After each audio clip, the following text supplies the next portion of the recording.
ወዳጄ ጀርመን ሄጄ መጣሁ። ያየሁት ነገር አስገረመኝና ከመግረምም አልፎ ለኛ የሚጠቅም ሆኖ ስላገኘሁት ብነግርህ ብዬ ወደድኩ። እናም እንደሚከተለው መልእክቴን አሰፈርኩልህ።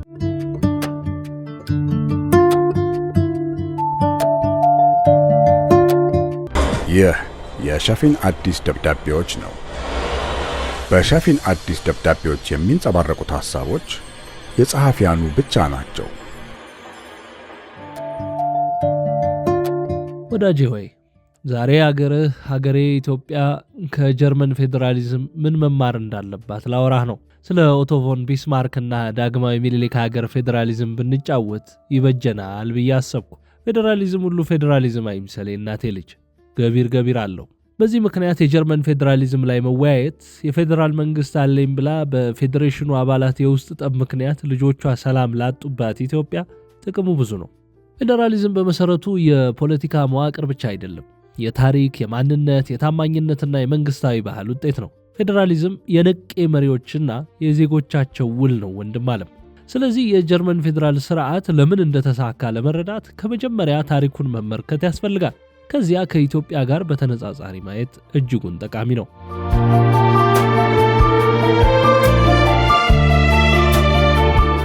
የጀርመን የፌዴራል ስርዓት ከአስደማሚውና ኢትዮጵያን ከሚመስለው የጀርመን ታሪክ የተወለደ መሆኑን ልብ በልልኝ።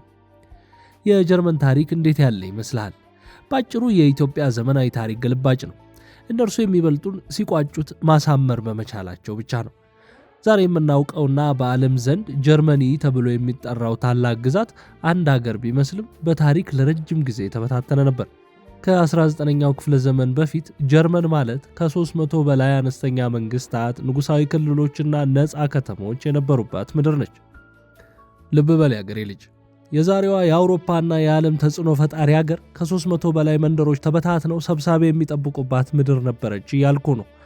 በ19ኛው ክፍለ ዘመን መጨረሻ አጋማሽ ገደማ ግን አንድ ልበ ተራራ ሰው ተከሰተላቸው። በደብዳቤ መግቢያዬ ላይ ስሙን ጠርቼዋለሁ። በኢትዮጵያ አሰባሳቢ መሪ ዘመን ስለኖረ ዳግማዊ ምኒልክንና ይህንን ሰው አንድ ላይ ማንሳቴንም ልብ በልልኝ። ያ ሰው ኦቶ ቮን ቢስማርክ ይባላል። አዎ ቢስማርክ በ1871 የግሪጎር ዓመት የተፈጠረውን ጀርመን ዩኒፊኬሽን የተባለ ክስተት ብታጠና በዚህ ሰው ችሎታ ትደመማለህ። እንዲሁ ቢስማርክ የጀርመንን አንድነት መሰረት አስቀመጠ ብዬ ስነግርህ ቃላቶች ጉልበት አልባ መሆናቸው ያስተክዘኛል እንጂማ ሰውየው የምድር ላይ ተአምር ሰርቷል። ይህንን ስራውን የምትረዳው የወለዳት ጀርመን ባለፉት 150 ዓመታት በዓለም ላይ የፈጠረችውን ተጽዕኖ ስታነብ ነው። ኦቶ ቮን ቢስማርክ የፈጠረው የጀርመን አንድነት ማለት ሁሉን መሰረዝ አልነበረም። ክልሎቹን ላንደር ይሏቸዋል። እነሱ ራሳቸውን የቻሉ መንግስታዊ ስልጣን አላቸው። ያቺኑ ይዘው ቀጠሉ። እንዲህ ነው የጀርመን ፌዴራሊዝም ከመጀመሪያው የተመሰረተው።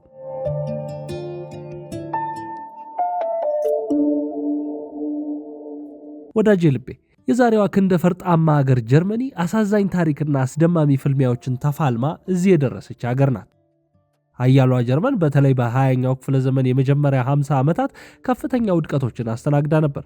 አስበው፣ የመጀመሪያው የዓለም ጦርነት ላይ ከታላቋ ብሪታንያ፣ ፈረንሳይና እንግሊዝ እንዲሁም ሩሲያ ጋር ብቻዋን ማለት ይቻላል ገጥማ አፈር ግጣ ተነስታለች።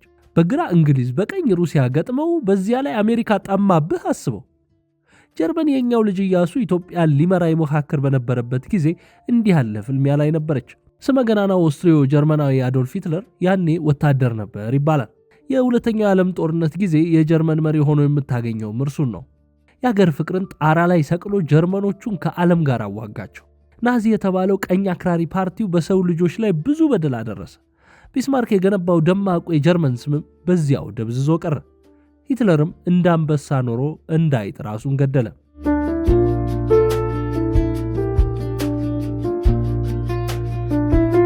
ከዚያ በኋላ ጀርመን አንድ አስፈላጊ ትምህርት ተማረች። እርሱም ኃይል በአንድ ሰው ወይም በአንድ መንግስት እጅ መሰብሰቡ እጅግ አደገኛ መሆኑን ነው።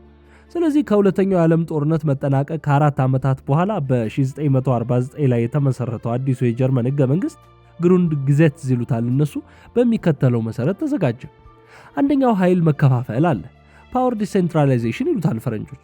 በብዛት ከአሜሪካው ፌዴራሊዝም ጋር ይመሳሰላል። ያዝልኝ እንግዲህ እዚህ ላይ ጀርመንና አሜሪካ በአንደኛውም ሆነ በሁለተኛው ዓለም ጦርነት ጠበኞች ነበሩ። የቢስማርክ ልጆች ግን ከጠላቶቻቸው የአስተዳደር ስልትን ለመማር ከ4 ዓመታት በላይ የቂም መርሻ ጊዜ አልፈለጉም። የጀርመን ፌዴራሊዝም ለታላቋ ጀርመን ጠቃሚ ይሆን ዘንድ ያን ያህል ጎበዝ ተማሪዎች መሆን ነበረባቸው።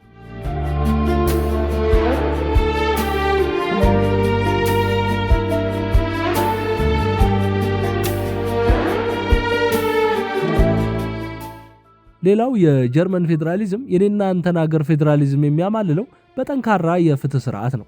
ጀርመኖች በህግ ያምናሉ የሚለው ቃል ሐሳቤን አይገልጽልኝም። በህግ ያመልካሉ ልበልህና ተረዳኝ።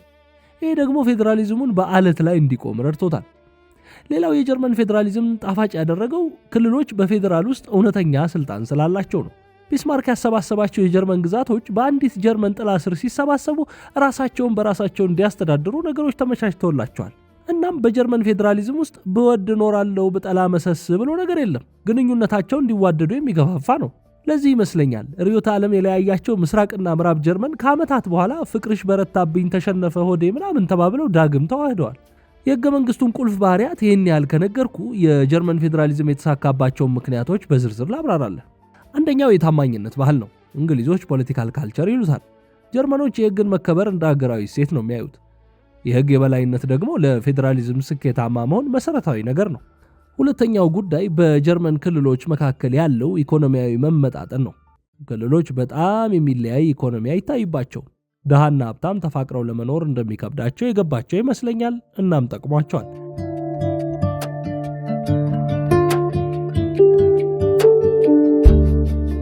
ሶስተኛው ቁልፍ ጉዳይ የስልጣን ክፍፍል ነው።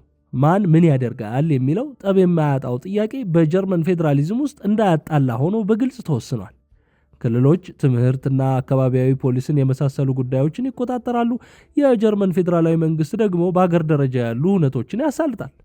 አራተኛው የዚያች ሀገር የስኬት ሚስጥር የቡንደስራት ስርዓት ነው። ይህ ስርዓት ክልሎች በፌዴራል መንግስት ውስጥ በቀጥታ ድምፅ አላቸው ይላል። ይህ አስተዳደርን ተመጣጣኝ ያደርገዋል። እንደ ደላህ አትወስንም ጓዴ። አምስተኛው የጀርመን ፌዴራሊዝም መጠሪያ ከታሪክ የተማረ ስርዓት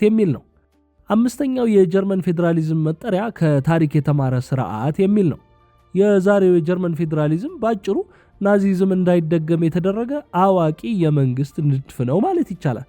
የዚያችን ጀርመን የተባለች ሀገር ዲሞክራሲያዊ ፌዴራሊዝም ከኛዋ ኢትዮጵያ ፌዴራል ስርዓት አንጻር ከመመልከታችን በፊት ከላይ እንደነገርኩ ሰሞኑን ጀርመን ሄጄ ስለመገናኛ ብዙሃን ተቋሞቻቸው የተመለከትኩትን አስደማሚ ነገር ላውጋ።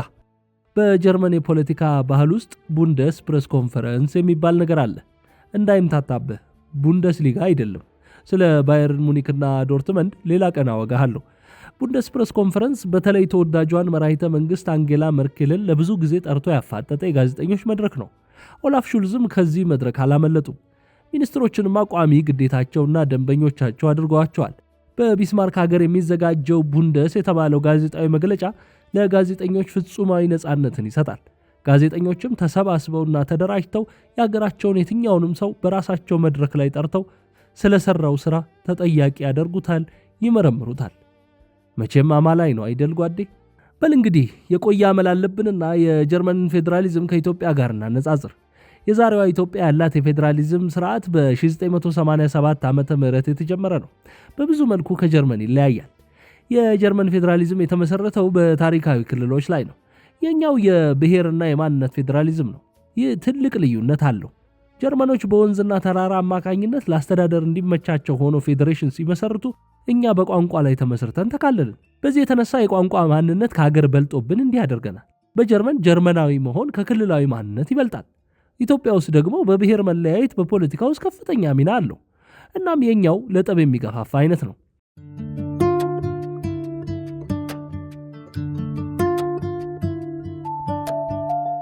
ሌላኛው የኛና የነርሱ ልዩነት የፖለቲካ ባህል መራራቅ ነው። ጀርመን የቆየ ዲሞክራሲ ባህልን አዳብራለች። በነገራችን ላይ ሂትለር ራሱ በዲሞክራሲያዊ ምርጫ ስልጣን የያዘ አምባገነን ነው። ኢትዮጵያ ግን ገና በሂደት ላይ ናት። የኢኮኖሚ ልዩነትንም አትናቀው። በኢትዮጵያ ክልሎች መካከል ትልቅ የልማት ልዩነት አለ። ወዳጄ እውነቱን ብናወራ የጀርመን ናሙና እጅግ በጣም አጓጊ ነው፣ ግን በቀጥታ ኢትዮጵያ ውስጥ መተግበር አይችልም። ለምን?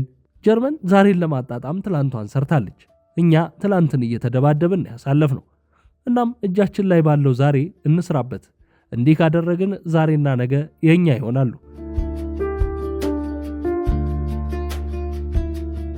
ወዳጄ መልእክቴን ከመቋጨቴ በፊት ከቢስማርክ አንድ ንግግር ልዋስ።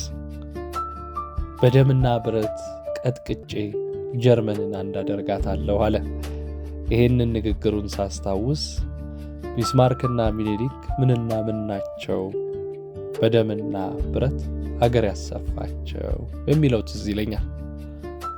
እንግዲህ ወዳጄ እንዲህ እንድጽፍልህ የገፋፋኝ የጀርመን ጉብኝቴ የቀሰቀሰብኝ አዎንታዊ ቅናት ነበር። ልክ ገብረሕይወት ባይከዳኝ አውሮፓን አይቶ ለኢትዮጵያ መልካም እንደተመኘላት ልክ እንደዚያ ቁጠረው። ሰላሙንልኝ።